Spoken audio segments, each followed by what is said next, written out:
नमस्कार। Science of government के इस चैनल में आपका हार्दिक अभिनंदन करते हैं। मैं डॉक्टर कुमुद रंजन। आज हम प्लेटो के न्याय विषयक सिद्धांत का अध्ययन करेंगे। इससे पूर्व मैंने आपको प्लेटो के बायोग्राफी के संदर्भ में बताया था, उसके जीवन चरित्र और जीवन की उथल पुथल के संदर्भ में विस्तृत जानकारी दी थी। और आज प्लेटो का जो न्याय सिद्धांत है उसकी रिपब्लिक में जो उसने लिखा है और जिसका शुरुआत न्याय से और अंत भी न्याय के स्वरूप चिंतन से ही होता है। प्लेटो ने अपनी रिपब्लिक में सुकरात को मुख्य नायक के रूप में स्थापित किया है और उसकी पूरी की पूरी रिपब्लिक जो है एक संवाद शैली में लिखा हुआ एक ग्रंथ है। प्लेटो ने लिखा है कि सुकरात ग्लाउकन के साथ बंदिश देवी में पूजा अर्चना के लिए जाता है और वहाँ पर उसकी मुलाकात पोलीमार्कस से होती है और पोलीमार्कस उससे निवेदन करता है कि आप लौटते वक्त उसके आवास के पे आएंगे।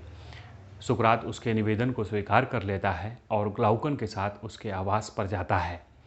वहाँ पर उसकी मुलाकात पोलीमार्कस के पिता सिफालस से होती है। सिफालस सुकरात का स्वागत करता है और वहाँ पर अन्य कई विद्वान भी उपस्थित रहते हैं। आपको बता दूं कि ग्लाउकन और अदेमांतास प्लेटो के दो बड़े भाई थे। यह भी वहाँ रहते हैं और साथ में सिफालस और उसका पुत्र पोलीमार्कस, लिसियास और कैल्सिडोन जो कि एक अलंकार शास्त्री थे, और थ्रेसीमेकस जो कि एक सोफिस्ट था, वह भी वहाँ पे उपस्थित था। तो इतने सारे लोग वहाँ पर उपस्थित थे और एक वार्तालाप का क्रम प्रारंभ होता है। सर्वप्रथम सुकरात सिफालस से कहता है कि मुझे बुजुर्गों के साथ, वृद्ध व्यक्तियों के साथ बात करने में बड़ा ही आनंद आता है। उसके पीछे कारण वह बताता है, कहता है कि इससे उनके अनुभव से मुझे ज्ञान की प्राप्ति होती है। मैं भी आप लोगों से निवेदन करूँगा कि आप भी बुजुर्गों के साथ कुछ समय अवश्य बिताया कीजिए। कम से कम 1 घंटे का समय उनके साथ अवश्य बिताया कीजिए। सुकरात भी ऐसा मानता था। तो उससे क्या होगा कि उनके व्यावहारिक अनुभव जो हैं, उसका जो ज्ञान है वह आपको मिलेगा। जब इसकी बात वह करता है सिफालस से, तो वह व्यावहारिक अनुभव उससे प्राप्त करने की कोशिश करता है। वह उससे पूछता है कि क्या बुढ़ापे में जीवन दूभर हो जाता है? यानी कि सिफालस से वह प्रश्न करता है। सिफालस स्वयं एक 80 साल का बुजुर्ग था। उससे पूछता है कि क्या बुढ़ापे में जीवन दूभर हो जाता है? तो वह सिफालस जो है उसके प्रश्नों का उत्तर देता है और कहता है कि यह सभी के साथ अलग अलग स्थितियां होती हैं। यह मुख्यतः व्यक्ति के चरित्र और स्वभाव के ऊपर निर्भर करता है। जिस व्यक्ति का चरित्र और स्वभाव अच्छा होता है उनका जीवन सुखमय होता है, और जिस व्यक्ति का चरित्र और स्वभाव अच्छा नहीं होता उसका बुढ़ापा, उसकी वृद्धावस्था दुष्कर हो जाती है, कष्टमय होती है। उसके पीछे वह कारण बताता है कि जो व्यक्ति जीवन पर्यंत विलासितापूर्ण जीवन व्यतीत करता है और अपने बुढ़ापे में उसी विलासिता से वह अलग हो जाता है या उस तरह की विलासिता वह नहीं कर पाता, तो उसका जीवन कैसा होता है? दुखपूर्ण हो जाता है। यहाँ पर फिर सुकरात एक प्रश्न करता है, कहता है कि आप अमीर हैं, आपका चरित्र अच्छा है, आप अच्छे स्वभाव वाले हैं, तो आपके द्वारा यह बात जो कही जा रही है यह सभी लोग नहीं मानेंगे। तो इस बात का खंडन करते हुए वह कहता है कि निर्धन सज्जन पुरुष और अमीर दुर्जन पुरुष के लिए बुढ़ापा क्या, यौवन काल भी दुष्कर होता है। यह तथ्य कहने के बाद सुकरात पुनः एक प्रश्न करता है, कहता है कि आप संपत्तिशाली हैं, आप अमीर हैं, तो आपके द्वारा संपत्ति से क्या लाभ प्राप्त किया गया? आपने संपत्ति से क्या प्राप्त किया? वह कहता है कि जो व्यक्ति पाप करता है तो वह अपने वृद्धावस्था में अपने दुष्कर्मों को याद कर करके भयभीत रहता है और जो व्यक्ति सद्गुण करता है, गुणों के साथ अच्छे कर्म करता है, वह अपने अच्छे कर्मों को याद करके आनंदित होता है। कहने का तात्पर्य वह बताता है कि सज्जन पुरुष संपत्ति का व्यवहार सद्गुणों के विकास, श्रद्धा और न्याय के अनुसरण में करता है। और जब यहाँ पर न्याय शब्द आता है तो तुरंत सुकरात एक प्रश्न करता है कि न्याय क्या है। जैसे ही वो पूछता है कि न्याय क्या क्या है, तो रिपब्लिक का प्रतिपाद्य जो विषय है न्याय, वह उभर करके सामने आ जाता है। और यहाँ पर वह उसकी विचारधारा को हम अब डिस्क्राइब करेंगे और उसको बताने की कोशिश करेंगे कि सिफालस कहता क्या है, और फिर उसके बाद सुकरात उसके संदर्भ में क्या कहता है। सुकरात से कहने से तात्पर्य क्या है कि प्लेटो सुकरात के मुंह से क्या कहवाता है। प्लेटो से जो पूर्व प्रचलित विचारधाराएं थीं, यहाँ पे जितने सारे व्यक्ति इकट्ठा थे उन सब से वह प्रश्न करता है और उन प्रश्नों का खंडन प्रस्तुत करता है। सबसे पहले इसको हम 3 तरह की विचारधाराओं में विभक्त करते हैं। एक परंपरावादी विचारधारा, दूसरी उग्रवादी विचारधारा और तीसरी यथार्थवादी या व्यवहारवादी विचारधारा। तो सबसे पहले हम देखेंगे परंपरागत विचारधारा के अंतर्गत विचारकों ने अपने विचार क्या प्रकट किए हैं। तो परंपरागत विचारधारा के अंतर्गत सिफालस से जब वह पूछता है कि न्याय क्या है, तो सिफालस उस प्रश्न का उत्तर देता है। कहता क्या है, वचन और कर्म से सत्य का पालन, वचन और कर्म से सत्य का पालन और ईश्वर तथा मानव के प्रति अपना ऋण चुकाना ही न्याय है। यदि इस वाक्य को हम शॉर्टकट में कहना चाहें, संक्षेप में कहना चाहें, तो वचन और कर्म से सत्य का पालन अर्थात सत्य बोलना न्याय है। ऐसा सिफालस मानता है कि सत्य बोलना न्याय है। वहीं अगर दूसरे सेंटेंस की ओर ध्यान दें कि ईश्वर और मानव के प्रति अपना ऋण चुकाना न्याय है, तो अगर ईश्वर और मानव सभी को समग्र रूप में हम देखें तो यह कह सकते हैं कि ऋण चुकाना न्याय है, यानी कि सत्य बोलना और दूसरे का ऋण चुकाना न्याय है। सुकरात इन दोनों ही सिद्धांतों से, इन दोनों ही विचारों से, जो कि एक वाक्य में ही लिखे हैं, उससे सहमत नहीं होता है और इन दोनों ही विचारों का वह खंडन करता है। वह कहता है कि सत्य बोलना सदैव न्याय संगत नहीं हो सकता। इसके पीछे तर्क के रूप में हम ऐसे समझ सकते हैं उसको कि सपोज करते हैं कि हम आर्मी के एक अधिकारी हैं और जैसे अभी एक घटना घटी थी पाकिस्तान के साथ, जब हमारे विंग कमांडर अभिनंदन पाकिस्तानी सैनिकों के द्वारा गिरफ्तार कर लिए गए थे।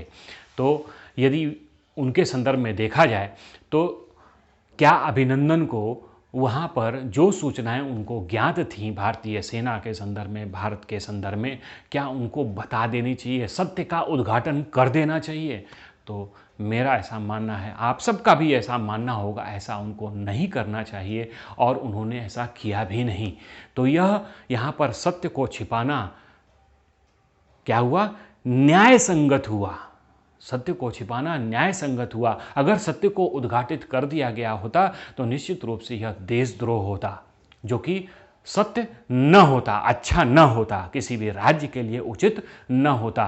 तो सदा सत्य बोलना, सदैव सत्य का भाषण करना न्याय संगत नहीं हो सकता। दूसरी तरफ वो कहता है कि दूसरे के ऋण को चुका देना न्याय है, यानी कि ईश्वर और मानव के प्रति जो उसका ऋण है उसको चुका देना ही न्याय है।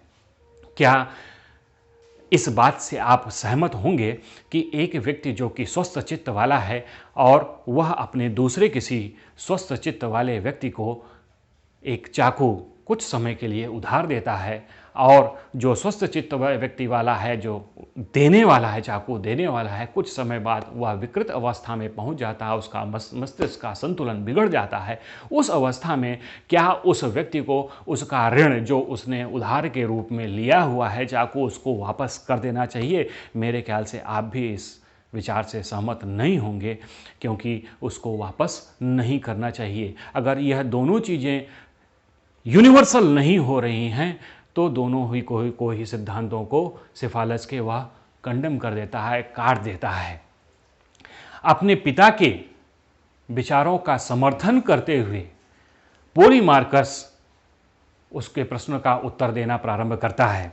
वह कहता क्या है कि पोलीमार्कस क्या कहता है, न्याय प्रत्येक मनुष्य को वह देने में है जो उसके लिए उचित है।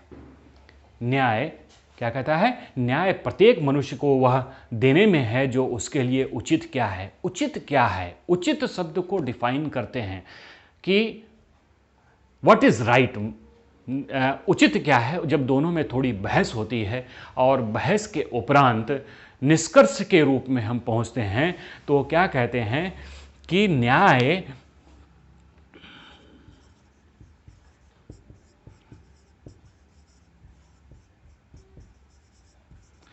एक कला है। न्याय एक कला है। मित्र के प्रति भलाई और शत्रु के प्रति बुराई करने की कला न्याय है।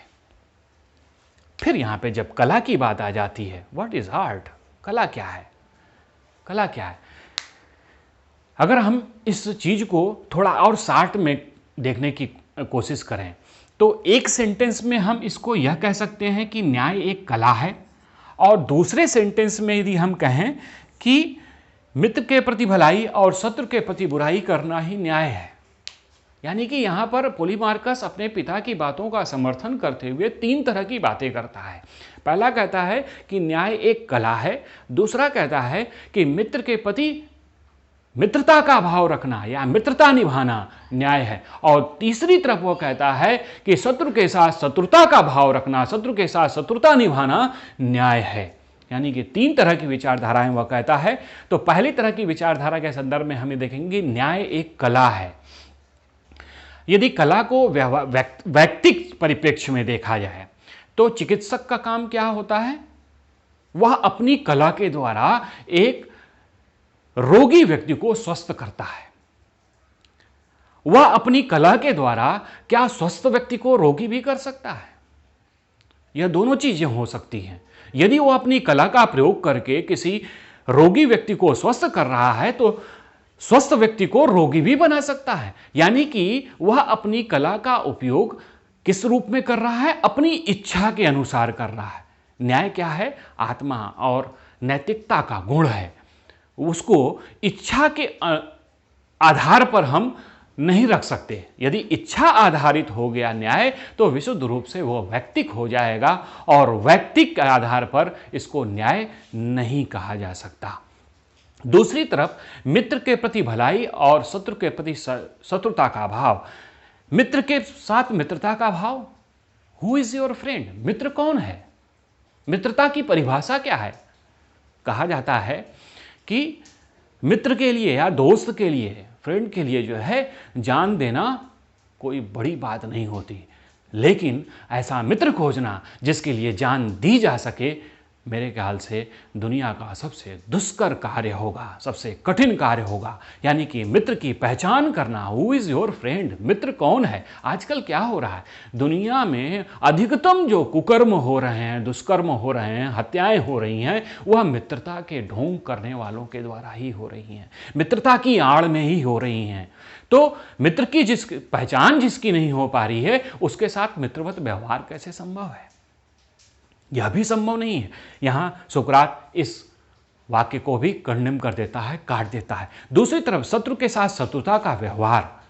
शत्रु के साथ शत्रुता, जब किसी व्यक्ति के साथ भले ही वो शत्रु हो अथवा शत्रु ना हो, तो उसके साथ यदि शत्रुता का व्यवहार किया जाता है तो उसका स्वयं में अधःपतन हो जाता है, और यह पतन उसके जीवन पर्यंत, जीवन को ही बिगाड़ सकता है। ऐसी परिस्थिति में किसी व्यक्ति की स्थिति को और अधिक गिरा देना न्याय संगत नहीं हो सकता।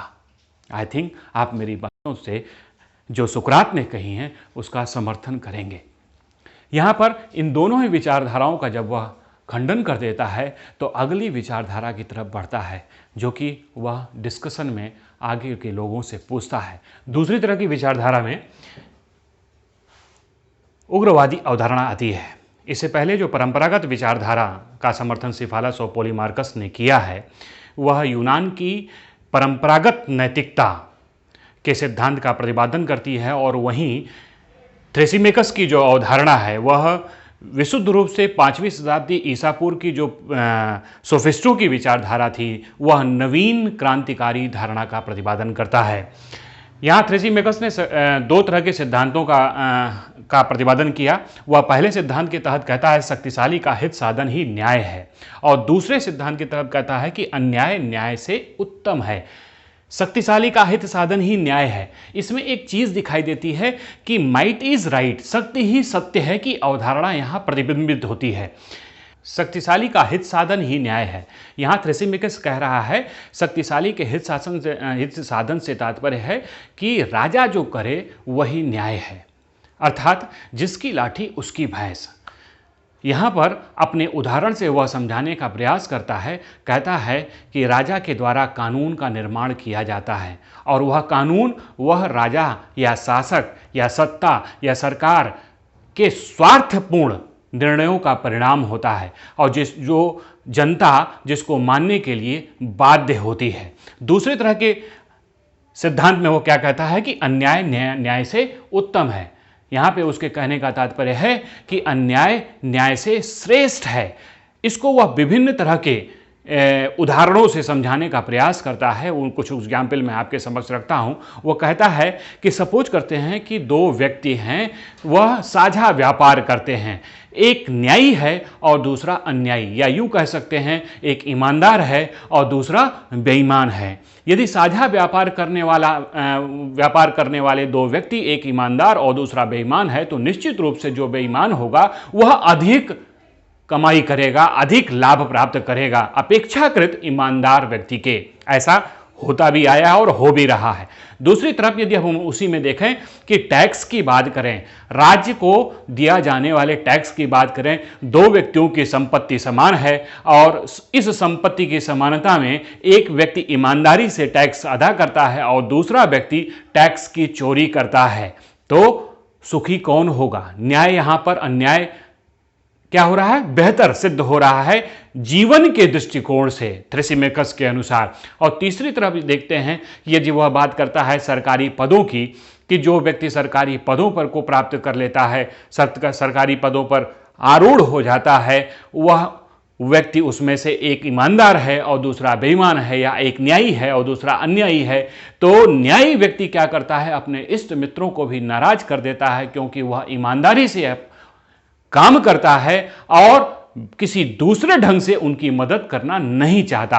वहीं जो अन्यायी है वह दूसरे ढंग से उनकी मदद भी करता है, बेईमानी के रास्ते से उनकी मदद करता है और उनका अच्छा बना भी रहता है। कहने का तात्पर्य यहां पे यह है कि छोटे पैमाने पर कहा जाए कि चोरी, डकैती, लूटपाट जब कोई करता है तो उसको हम क्या कहते हैं? चोर कहते हैं, डकैत कहते हैं, लुटेरे कहते हैं। लेकिन वही जब बड़े पैमाने पर होता है तो क्या होता है कि जैसे कहा जाए कि राज्य जब यही कार्य करता है, दूसरे राज्य के ऊपर आक्रमण करता है, जीतता है और वहां के नागरिकों से संपत्ति छीन लेता है, उनको दास बना लेता है, ऐसी स्थिति में उस राजा की कीर्ति फैलती है, बढ़ती है, उसको किसी का दंड नहीं मिलता। वहीं यहां पर जो थ्रेसिमेकस कहता है कि यहां पर उसकी सुकीर्ति बढ़ती ही जाती है और थ्रेसिमेकस अपनी बातों को प्रमाणित करने की कोशिश करता है कि अन्याय न्याय से उत्तम है। और कहता क्या है कि हे सुकरात, पर्याप्त रूप से बड़े स्तर पर किया गया अन्याय न्याय की अपेक्षा अधिक शक्तिशाली, स्वच्छंद और अधिकारपूर्ण होता है। अपने बातों के समर्थन में वह सुकरात से ऐसा कहता है, किंतु सुकरात उसकी बातों का खंडन करता है और किन आधारों पे करता है वह देखते हैं।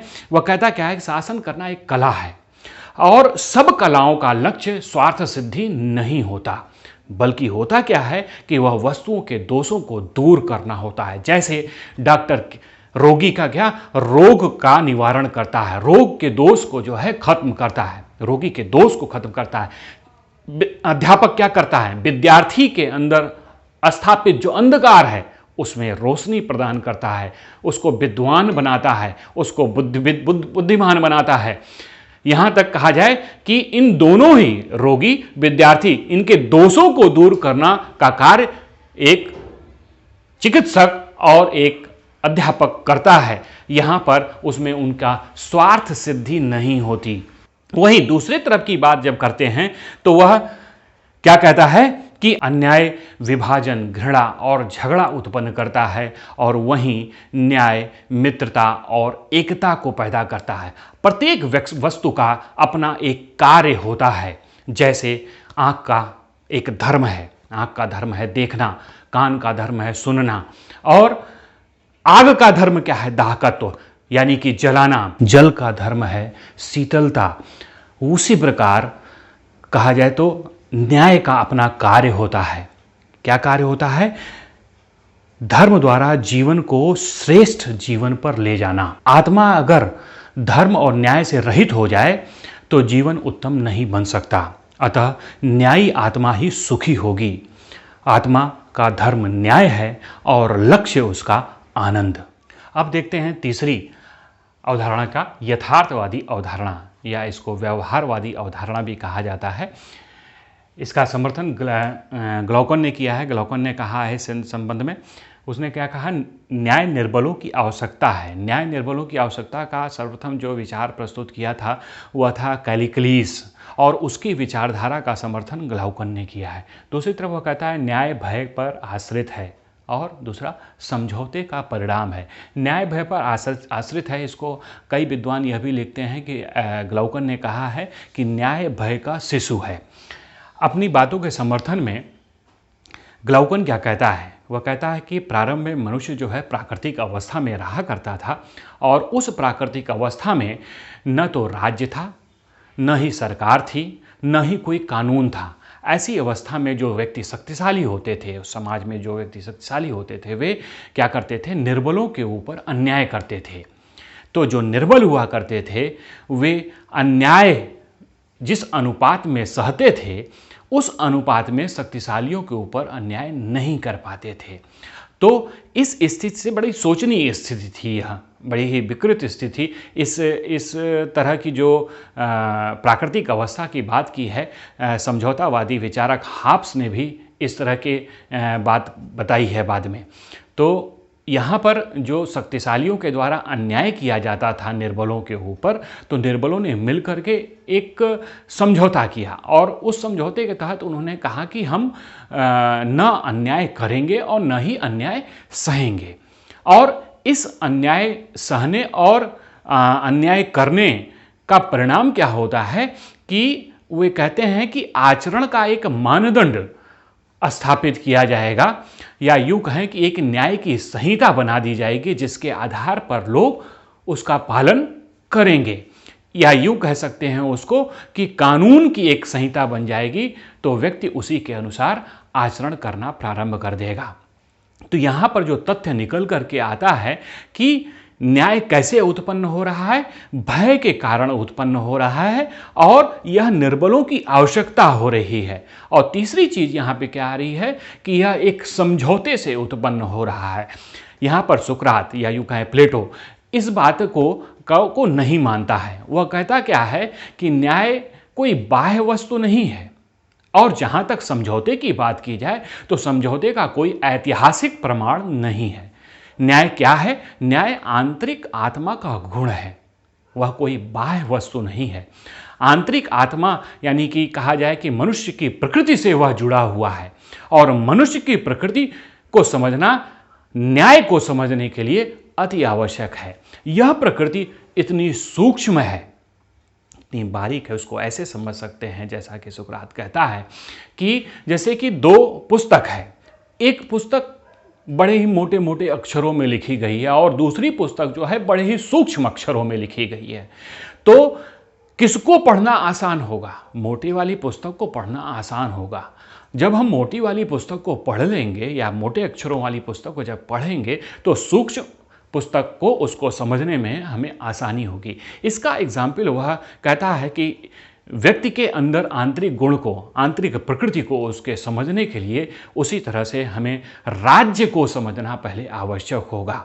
राज्य को यदि हम समझ लेते हैं तो मनुष्य के आंतरिक गुण यानी कि अर्थात कि न्याय को हम समझ लेंगे। यानी कि हम प्लेटो के न्याय को समझने से पूर्व राज्य के स्वरूप को समझना आवश्यक है, और इस राज्य के स्वरूप का वर्णन मैं अगले वीडियो में करूंगा और आपको बताऊंगा कि न्याय क्या है। धन्यवाद।